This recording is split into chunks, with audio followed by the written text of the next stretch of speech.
Hello students, देखिए SSC की website पर नई वैकेंसी की विज्ञप्ति आ गई है। नोटिफिकेशन जारी हो गया है। भारत सरकार और कार्मिक प्रशिक्षण विभाग कर्मचारी चयन आयोग मतलब एसएससी के द्वारा ये कांस्टेबल जीडी की वैकेंसी निकाली गई है। Central armed police force CAPFS में NIA SSF and rifleman GD in Assam rifles, ये सारी वैकेंसीज इसमें रहेगी। मतलब आप कांस्टेबल लेवल पे इन सब जगह पे आप लग सकते हो। और फॉर्म भरने की जो तारीख है वो 24 तारीख मतलब आज ही के दिन से 28 दिसंबर तक इसके फॉर्म भरे जाएंगे। 28 दिसंबर तक आप फॉर्म भर सकते हैं। कौन कौन इसका फॉर्म भर सकता है, कौन एलिजिबल है, पूरी वीडियो में हम आपको बताएंगे कैसे फॉर्म भरना है। मैं आपको फॉर्म भी बताऊंगा कि कैसा फॉर्म आप भरे जाएंगे। सैम्पल फॉर्म है हमारे पास, वो भी हम वीडियो में आगे देखेंगे। भरने का तरीका क्या रहेगा वो भी हम पूरी चर्चा करेंगे। देखिए 75,768 75,000 वैकेंसीज़ है जो कि कांस्टेबल जीडी एसएससी जीडी की रहने वाली है इस बार। और बहुत अच्छी वैकेंसीज़ आई है, आप तैयारी में लग जाइए। देखिए कोई डाउट नहीं है, 24 नवंबर 2023 आज ही के दिन से फॉर्म भरने शुरू हो चुके हैं। तो आप फॉर्म भर दीजिए। जो लोग पे स्केल जो है इसके अंदर आपको 18,000 से 56,900 के बीच में सैलरी मिलेगी। और आपको जो भी पोस्ट पे लेवल जो रहेगा आपका 21,700 से 59,800 तक का रहेगा NIA के लिए। ठीक है। और वैकेंसीज़ की डिटेल जो है BSF में देखिए, BSF में टोटल वैकेंसीज़ है 27,000। बहुत अच्छी वैकेंसीज़ है BSF में। CISF में अगर आप जाना चाहते हैं तो 8,000 पोस्ट है। CRPF में आपके 25,000 पोस्ट है। और सभी जगह पे टोटल मिलाकर के आपको मिलती है 75,543 वैकेंसीज़। और NIA में आपके 225 पोस्ट है। ठीक है। NIA फोर्स जो है उसके अंदर आपके 225 पोस्ट है। टोटल आपको हो जाती है 75,768 वैकेंसीज़। और इतनी बड़ी वैकेंसी इंडिया में आना मतलब बहुत बड़ी बात है। आप तैयारी में लग जाइए। नया बैच हम आज ही से शुरू करने जा रहे हैं। आपको अगर मैथ्स में कोई दिक्कत है तो आप केवल मेरे से मैथ्स पढ़ने के लिए भी आ सकते हैं। मैंने मैथ्स के बहुत सारे शॉर्ट्स डाल रखे इसी चैनल पे, वीडियोस भी डाल रखे हैं मैथ्स के कंप्लीट 1-1.5 घंटे के। वहाँ से आप सारे टॉपिक क्लियर कर सकते हैं। और कोई दिक्कत होती है तो मुझे इस नंबर पे आप कॉल कर सकते हैं।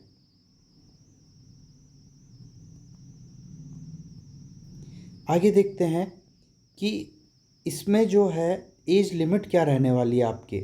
तो 18 से 23 साल, 18 से 23 साल इसका मतलब क्या हुआ कि 2/8/2000 से 2005 के बीच में जो लोग जन्मे हैं उन लोगों के लिए ये फॉर्म है। ठीक है।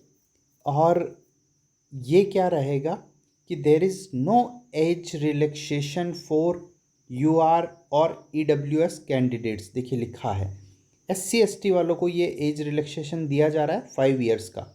मतलब कि SC ST को हो गया 23+5 इसका मतलब हो गया 28 साल तक। अगर आप SC ST कैटेगरी से बिलोंग करते हैं तो आप 28 साल तक की उम्र के हैं और तो आप फॉर्म फिल कर सकते हैं ये वाला।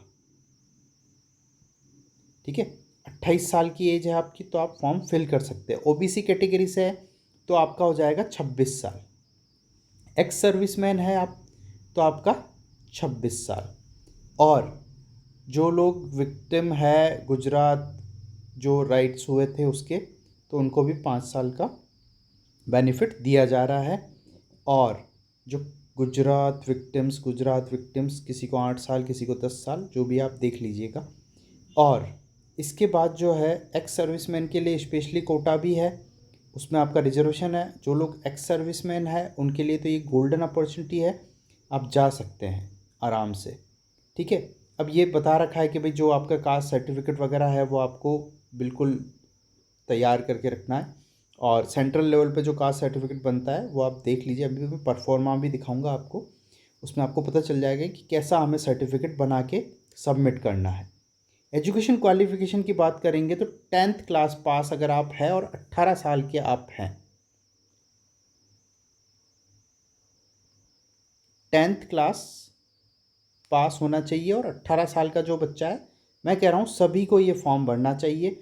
अगर आप एसएससी जीडी कांस्टेबल नहीं भी बनना चाहते हैं तो भी एसएससी का पैटर्न समझिए और अपने आप को यहाँ पे एक बार मौका देके देखिए कि आप 75,000 वैकेंसीज़ में भी जगह बना पाते हैं या नहीं, और आपको इम्प्रूवमेंट की कितनी ज़रूरत है। सबको ये एग्ज़ाम देना चाहिए।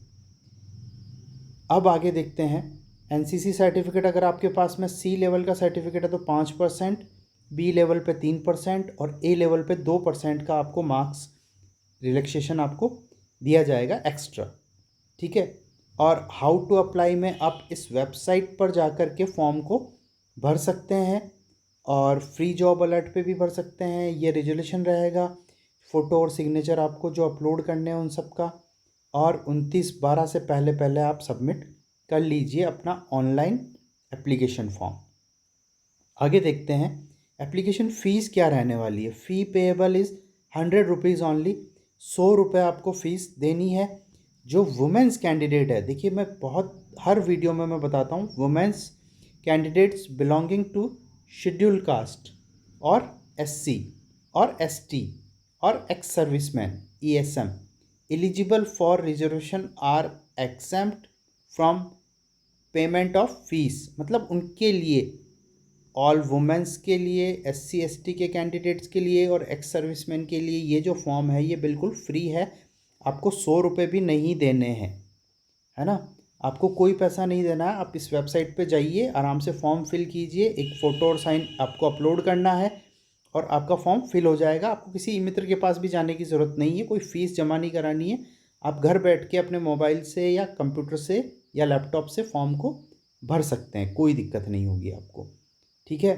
तो कहीं जाने की ज़रूरत नहीं है। और सबसे अच्छी बात है कि सेंटर ऑफ एग्ज़ामिनेशन जो है आपका नियर बाई मिल जाएगा। ब्यावर डिस्ट्रिक्ट बन गया है तो आप ब्यावर में भी मिल सकता है, अजमेर में मिल जाएगा। केवल आपको एग्ज़ाम देने जाना है, वो आपका जो खर्चा लगेगा केवल वही लगेगा, और कोई एक्स्ट्रा चार्जेस यहाँ पे आपको एग्ज़ाम फ़ीस या जो पेपर है फॉर्म भरने की फ़ीस में कुछ भी नहीं लिया जा रहा है। कंप्यूटर बेस्ड एग्ज़ामिनेशन होगा जिसमें 80 क्वेश्चन आएंगे और कैरिंग 2 मार्क्स ईच। तो 20 क्वेश्चन होंगे जनरल इंटेलिजेंस और रीजनिंग के 40 नंबर के, जीके और जीएस के 20 क्वेश्चन होंगे 40 नंबर के, मैथ्स जो है 20 क्वेश्चन होंगे 40 नंबर के, और हिंदी इंग्लिश में आपको ऑप्शन रहेगा, या तो आप हिंदी ले सकते हैं या आप इंग्लिश कर सकते हैं 20 क्वेश्चन। अगर आप हिंदी मीडियम से है तो मेरा सजेशन ये रहेगा आप हिंदी लीजिए और बहुत अच्छा हिंदी में आप मार्क्स कर पाएंगे। नेगेटिव मार्किंग भी यहाँ पे रहेगी 0.5 मार्क्स, मतलब 1/4 नेगेटिव मार्किंग रहने वाली है। बहुत ध्यान से आप कीजिए और यहाँ पे आपको तैयारी करने की ज़रूरत है बहुत अच्छे से। डिटेल में सिलेबस ये दिया है, आप वीडियो को पॉज करके स्क्रीनशॉट लेके पढ़ सकते हैं आराम से, ठीक है। और मैथ्स का जो सिलेबस है, सारे टॉपिक है, हम सारे टॉपिक आपको पढ़ाएंगे, Hindi, English, maths, reasoning, GK, GS, SSC GD का कंप्लीट बैच हम शुरू करने वाले हैं। और उसके बाद में आपका जो फिज़िकल एग्ज़ाम होगा वो फिज़िकल जो है रिटर्न पास करने के बाद आपका लिया जाएगा। उसमें जो रहता है, देखिए फिज़िकल एफिशिएंसी टेस्ट जो रहता है उसके अंदर मेल के लिए आपको 5 किलोमीटर इन 24 मिनट्स दौड़ लगानी पड़ेगी, रेस होगी आपकी। और जो फीमेल कैंडिडेट है उनके लिए 1.6 किलोमीटर्स 6.5 मिनट्स, 6.5 मिनट के अंदर आपको 1.6 किलोमीटर दौड़ना है। अगर आप ये चीज़ें रेस है आपके लिए मेल कैंडिडेट के लिए।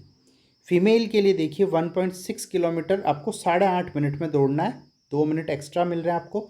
और 800 मीटर की दौड़ है आपको 4 मिनट में करनी है, हो सकती है, कोई दिक्कत नहीं। रिमार्क्स के अंदर क्या बोला, 4 candidate other than those belongs to Ladakh region, और कैंडिडेट लद्दाख रीजन है ना, जो लद्दाख रीजन्स है उनके लिए थोड़ा सा स्पेशली अलग से कुछ होगा। तो ये चीज़ें हो गई। हाइट आपकी चाहिए, मेल अगर आप है तो 170 सेंटीमीटर और फीमेल है तो 157 सेंटीमीटर। तो इसको आप नोट कर लीजिए। अगर आपकी हाइट इससे ज़्यादा है, प्लस आप 10th पास है और 18 वर्ष की आपकी उम्र हो चुकी है तो आप ये फॉर्म ज़रूर भरिए। आपके जो भी छोटे भाई बहन है या जो भी आपके परिवार में है उनको सदस्य, उनको ये वीडियो शेयर कीजिए और बताइए कि आपके लिए फॉर्म आया है। 75,000 से भी ऊपर वैकेंसीज़ है, 75,000 बहुत ज़्यादा वैकेंसीज़ होती है। आपको फॉर्म ज़रूर भरना चाहिए, ठीक है। अब देखिए, अगर आप एसटी के हैं तो आपकी जो हाइट है वो इतनी चलेगी, एसटी की महिलाओं के लिए हाइट इतनी चलेगी। और जो है ये कैंडिडेट्स जो है जो भी है उन सबको रिलैक्सेशन मिल रहा है। मेनली शेड्यूल्ड ट्राइबल एरिया के लिए 150 सेंटीमीटर अगर आपकी हाइट है तो भी आप फॉर्म भर सकते हैं 57 की जगह पे। एसटी से अगर आप बिलोंग करते हैं तो ये भी आप देख लीजिए। और आगे देखते हैं, जो गोरखा रेजिमेंट से है, गोरखा टेरिटरी से है, उनके लिए 152 और 157 हाइट रहती है। उनको भी जो Lohagarh tea garden, Lohagarh forest, Sikkim और उधर साइड के जो लोग हैं उनकी हाइट कम ही होती है, तो उन्हें भी हाइट में रिलैक्सेशन दिया जाता है। और male candidate should have following standard of chest measurement. Unexpanded मतलब बिना फुलाए 80 सेंटीमीटर आपकी चेस्ट रहनी चाहिए, और मिनिमम एक्सपेंशन के साथ में आपकी 5 सेंटीमीटर रहनी चाहिए बिना फुलाए, और फुला करके 80 सेंटीमीटर, ठीक है। ये चेस्ट का हो गया। और जो है शेड्यूल्ड ट्राइबल के लिए चेस्ट में भी रिलैक्सेशन कुछ मिल रहा है। और वेट जो है आपका नॉर्मल अप्रॉक्सीमेट जो वेट है, हाइट और वेट एज के अकॉर्डिंग वो स्टैंडर्ड होनी चाहिए, ठीक है। ये चीज़ दे रखी है, कुछ ऐसा नहीं दे रखा कि इतना वेट कंपलसरी है। मेडिकल एग्जामिनेशन जो आपका होगा उसमें ये सारी चीज़ें आपको फॉलो करनी है। और अब अपन देखते हैं कि एडमिशन टू एग्ज़ामिनेशन क्या होगा। इसके अंदर आपको डिटेल में नहीं जाना है ज़्यादा। ये सब डॉक्यूमेंट्स आपको डॉक्यूमेंट वेरिफिकेशन के टाइम पे एडमिशन सर्टिफिकेट्स जो है, ये डॉक्यूमेंट्स आपको अभी से तैयार करके रखने हैं। ये सारे डॉक्यूमेंट्स आपको वहाँ पे सबमिट करने होंगे। डेट ऑफ बर्थ का जो भी ध्यान रखना है आपको, आपके हर एक डॉक्यूमेंट में आपका नाम, सरनेम, स्पेलिंग सारी और डेट ऑफ बर्थ ये बिल्कुल करेक्ट होना चाहिए। और आपका एड्रेस हर एक डॉक्यूमेंट पे एक जैसा ही होना चाहिए, अलग अलग नहीं होगा। मोड ऑफ सिलेक्शन जो रहेगा उसमें 5% जो एनसीसी सर्टिफिकेट वाले हैं उनको एक्स्ट्रा दिया जाएगा। और ये सब चीज़ें candidate scoring following cut off marks. Cut off marks जो बोली है, जनरल के लिए 30%, ओबीसी के लिए 25% और ऑल अदर कैटेगरीज के लिए 20%। मिनिमम मार्क्स तो होने ही चाहिए, अगर 20% से नीचे आप लाते तो आप फेल है, वहाँ पे आपका कोई चांस नहीं है। जो भी है ये सारे इसमें सबकी वैकेंसीज़ है। तो आप जहाँ आर्मी में जाना चाह रहे हैं तो ये वैकेंसीज़ आपके लिए गोल्डन चांस है ना, गोल्डन टिकट रहने वाला है ये। आप इसकी तैयारी में लग जाइए और बहुत अच्छी अपॉर्चुनिटीज़ है। सबसे बड़ी बात है, अगर आप एसएससी की तैयारी करते हैं तो एसएससी की वैकेंसी जो है हर साल आती है, हर साल आपको वैकेंसी मिलेगी और आप हर साल फॉर्म भर सकते हैं। तो एक बार तैयारी में लग जाइए। अगर आप 18 साल के हुए भी नहीं है, 16 साल के भी है, तो आप अभी से तैयारी शुरू कर दीजिए। मैथ्स रीजनिंग पढ़ना शुरू कर दीजिए। मैथ्स रीजनिंग में प्रैक्टिस चाहिए, टाइम लगता है, ठीक है। तो आप टाइम दीजिए और 2 साल, 1 साल, 1.5 साल बाद जब भी आपकी एज 18 साल होगी, आप इस एग्ज़ाम के लिए एलिजिबल होंगे। दिल्ली पुलिस वगैरह और दिल्ली में भी इसको पोस्टेड दी जाती है, दिल्ली मेट्रो में भी लगती है, सारी जगह पे पोस्टिंग मिलती है अच्छी जगह पे, ठीक है। तो आप बिल्कुल तैयारी शुरू कीजिए। और वन टाइम रजिस्ट्रेशन जो है आप एसएससी की वेबसाइट पे कर सकते हैं। अब हम देखते हैं कि फॉर्म आप जब भरेंगे ना, तो देखिए ऐसा सा आपको पेज मिलेगा। बेसिक डिटेल्स ये आपको भरनी है। यू हैव आधार कार्ड, आपको यहाँ पे यस पे क्लिक करना है, फिर यहाँ पे आधार नंबर डालना है और डबल बार आपको आधार नंबर डालना है वेरिफिकेशन के लिए। अदर आईडी जो भी है, पैन कार्ड, वोटर आईडी, वो आपको यहाँ पे डालनी है। आईडी का नंबर, आपका नाम, फिर से नाम वेरिफिकेशन के लिए। चेंज नेम किया है तो यस नो जो भी करना है आपको करना है। न्यू नेम चेंज किया है तो पुराना नाम, नया नाम क्या चेंज किया है। Father's name, verification of father's name, फिर उसके बाद मदर्स नेम, फिर आपका यहाँ पे डेट ऑफ बर्थ आ जाएगा आपका खुद का। वापस से verification of date of birth, फिर बाद में 10th क्लास के आपको एजुकेशन बोर्ड वापस से डालना है। रोल नंबर भी आपको 10th क्लास का डालना पड़ेगा, roll number. Year of passing डालना पड़ेगा, आपने 10th क्लास कब पास की है। उसके बाद में जो है आपका जेंडर आपको चूज़ करना है, मेल। और क्वालिफ़िकेशन 10th 12th जो भी आपने कर रखी है वो आप सेलेक्ट करेंगे। मोबाइल नंबर सेलेक्ट करेंगे, यहाँ पे मोबाइल नंबर आप को आपके डालने हैं, ईमेल आईडी डालनी है, मेल आईडी वेरिफिकेशन, और आपका स्टेट करके आपको यहाँ पे सेव कर देना है इसको। जब ये सेव हो जाएगा तो अगले पेज पे आप पहुँचेंगे, वहाँ पे आपको कैटेगरी सेलेक्ट करनी है, जो भी कैटेगरी से आप आते हैं वो सेलेक्ट करनी है। नेशनलिटी इंडियन, ठीक है। अगर आपके बॉडी पे कोई मार्क है, तिल है, मोल है, जो भी है वो आपको यहाँ पे लिख देना है, जो भी है, येस नो, है ना। डिसेबिलिटी, अगर आपको कोई डिसेबिलिटी है, आप फिज़िकली हैंडीकैप है तो येस करना है, अदरवाइज़ नो करना है इसको, ठीक है। और अगर आपके पास सर्टिफिकेट बना है डिसेबिलिटी का तो वो नंबर आपको यहाँ पे मार्क कर देने हैं। परमानेंट एड्रेस आपको यहाँ लिखना पड़ेगा, स्टेट सेलेक्ट करना पड़ेगा अपना, पिन कोड डालना पड़ेगा, और आप ये अगर आपका दोनों एड्रेस सिमिलर है तो आप इसको कर लीजिए। फिर आप सेव कीजिए, नेक्स्ट कीजिए। तो सेव एंड नेक्स्ट करने पर आपको लास्ट में आई एग्री करना है और फाइनल सबमिट कर देना है। कोई फ़ीस आपकी लगेगी नहीं, तो आपको कहीं ई मित्र के पास जाने की ज़रूरत नहीं है। मैंने जैसे तरीका बताया वैसे आप फॉर्म भरिए। फ़ोटो जो है आपका जेपीजी फॉर्मेट में 20 KB से 50 KB के बीच में होना चाहिए, और जो आपके सिग्नेचर रहेंगे, सिग्नेचर स्कैन सिग्नेचर, उनका रिजोल्यूशन 10 से 20 KB जेपीजी फॉर्मेट में रहना चाहिए, और आप जाके अपलोड कर दीजिए, फॉर्म भर लीजिए आराम से, कोई दिक्कत नहीं है। और कोई दिक्कत आती है तो मुझे आप इस नंबर पे कॉल कर सकते हैं कभी भी, 9461576729। अगर इन्फॉर्मेशन अच्छी लगी है तो सब्सक्राइब कीजिए, हमें लाइक कीजिए वीडियो को, और बने रहिए हमारे साथ, ताकि हम आपको आने वाली सभी वैकेंसीज़ की जानकारी बहुत अच्छे ढंग से दे पाए। जैसे मैंने आपको फॉर्म भरने का तरीका बताया, वैसे हर एक एग्ज़ाम में अब मैं पूरा तरीका बताऊंगा कि आपको कैसे फॉर्म भरना है, किस किस को कितना एज रिलैक्सेशन मिला है, क्या रिजर्वेशन है, कौन कैसे फॉर्म भर सकता है, सारी डिटेल कंप्लीट बताई जाएगी। आप सब्सक्राइब कीजिए हमें। Thank you so much.